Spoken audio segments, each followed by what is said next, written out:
नमस्कार, मैं गरांगी यादव आप सभी का स्वागत करती हूँ टेक्निया न्यूज में। वक्त हो चुका है आज की 10 बड़ी खबरों का। दिल्ली में नई सरकार बनने के बाद पहला विधानसभा सत्र 24 फरवरी से शुरू हुआ। विधानसभा का यह विशेष सत्र 27 फरवरी तक चलेगा। दिल्ली विधानसभा चुनाव में जीत हासिल करने वाले सभी 70 नवनिर्वाचित विधायकों ने सदस्य के तौर पर शपथ ली। सत्र की शुरुआत में दिल्ली की नई सीएम रेखा गुप्ता ने सबसे पहले शपथ ली। इसके बाद दिल्ली सरकार के मंत्रियों ने शपथ ली। कई विधायकों ने संस्कृत में शपथ ली। इसके साथ ही कई विधायकों ने अपनी अपनी मातृभाषा में भी शपथ ली। सत्र के हंगामेदार होने की उम्मीद है। उम्मीद की जा रही है कि बीजेपी सत्र के दौरान कैग रिपोर्ट पर पिछली सरकार को घेरेगी। भारत में अपना कैंपस खोलने के लिए विदेशी यूनिवर्सिटी और कॉलेज काफी दिलचस्पी दिखा रहे हैं। विश्वविद्यालय अनुदान आयोग के पोर्टल पर मलेशिया, अमेरिका और इटली के उच्च शिक्षा संस्थानों ने ऑनलाइन आवेदन किए हैं। ब्रिटेन की साउथहैम्पटन यूनिवर्सिटी को लेटर ऑफ इंटेंट जारी कर दिया गया है और यूनिवर्सिटी गुड़गांव में पहला कैंपस स्थापित करेगी। भारत में जितने भी विदेशी यूनिवर्सिटी के कैंपस खुलेंगे, उनकी निगरानी का अधिकार यूजीसी के पास होगा। यूजीसी ने अपने नियमों में स्पष्ट किया है कि किसी यूनिवर्सिटी का अपने देश में पढ़ाई का जो स्टैंडर्ड होता है, वही स्टैंडर्ड भारत के कैंपस में भी होगा। पढ़ाई की गुणवत्ता में कोई फर्क नहीं होगा। गुरु गोविंद सिंह इंद्रप्रस्थ यूनिवर्सिटी ने इस साल से अपने कई कोर्सेज में एंट्रेंस के आधार पर दाखिला लेने का फैसला लिया है। आईपी यूनिवर्सिटी का कहना है कि कई कोर्सेज में दाखिले नेशनल लेवल के एंट्रेंस टेस्ट के साथ साथ आईपी के एंट्रेंस टेस्ट, सीईटी और सीयूईटी के आधार पर भी किए जाएंगे। आईपी में अभी सभी कोर्सेज के लिए रजिस्ट्रेशन प्रक्रिया चल रही है। आईपी में मैनेजमेंट, मेडिकल, लॉ, एमसीए जैसे कोर्सेज में एडमिशन नेशनल लेवल एंट्रेंस के स्कोर के आधार पर होता है।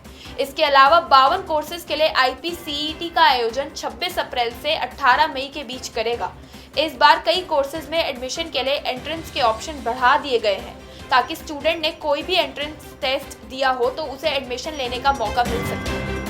Indira Gandhi national open university यानी इग्नू ने जनवरी 2025 सेशन में बीएड और बीएससी नर्सिंग कोर्स में अप्लाई करने की तारीख बढ़ा दी है। अब छात्र 28 फरवरी तक फॉर्म भर सकते हैं। 28 फरवरी की शाम 5 बजे तक ऑनलाइन भरे जाने वाले फॉर्म को इग्नू स्वीकार करेगा। छात्र ऑनलाइन फॉर्म इग्नू के पोर्टल पर जाकर भर सकते हैं। एंट्रेंस परीक्षा 14 मार्च को आयोजित होगी। यदि बैंक या दूसरी संस्थाओं ने गलत तरीके से टीडीएस काट लिया है तो करदाता इस कटौती में सुधार करवाकर संशोधित टीडीएस रिटर्न 31 मार्च 2025 तक दाखिल कर सकते हैं। सरकार ने टीडीएस रिटर्न में सुधार के लिए अधिकतम 6 साल की अवधि तय की है, जिससे करदाताओं को अपनी गलती ठीक करने का पर्याप्त समय मिल सके। यह समय सीमा उस वित्तीय वर्ष से 6 साल है जिसके लिए संशोधित टीडीएस रिटर्न दाखिल किया जा रहा है। इसके लिए वेतन स्लिप और बैंक स्टेटमेंट की कॉपी लगाना अनिवार्य है। संशोधित टीडीएस रिटर्न ऑनलाइन भी दाखिल किया जा सकता है। भारत ने 2024 में आईपीओ यानी इनिशियल पब्लिक ऑफर के क्षेत्र में एक ऐतिहासिक उपलब्धि हासिल की है। एक रिपोर्ट के अनुसार पिछले साल दुनिया भर में पेश हुए आईपीओ में से 23% भारत में सूचीबद्ध हुए और उनके जरिए भारत में $19.5 अरब की बड़ी रकम जुटाई गई, जो दुनिया में सबसे ज्यादा है। भारत के बाद दूसरे नंबर पर अमेरिका के नैस्डैक में सूचीबद्ध आईपीओ ने $16.5 अरब की रकम जुटाई। ब्लूम वेंचर्स की वार्षिक रिपोर्ट में बताया गया है कि साल 2024 में भारत में कुल 268 आईपीओ सूचीबद्ध हुए थे। महाकुंभ का अंतिम स्नान पर्व 26 फरवरी को महाशिवरात्रि पर होगा। इस स्नान पर्व में शामिल होने श्रद्धालु पहले से ही प्रयागराज पहुंचने लगे हैं। महाकुंभ में अब तक 62 करोड़ लोग पवित्र संगम में डुबकी लगा चुके हैं। उम्मीद है कि ये आंकड़ा 65 करोड़ के पार पहुंच जाएगा। प्रयागराज के होटल और टेंट सिटी सभी पूरी तरह भर चुके हैं। महाशिवरात्रि पर श्रद्धालुओं की भीड़ को देखते हुए प्रशासन विशेष सतर्कता बरत रहा है।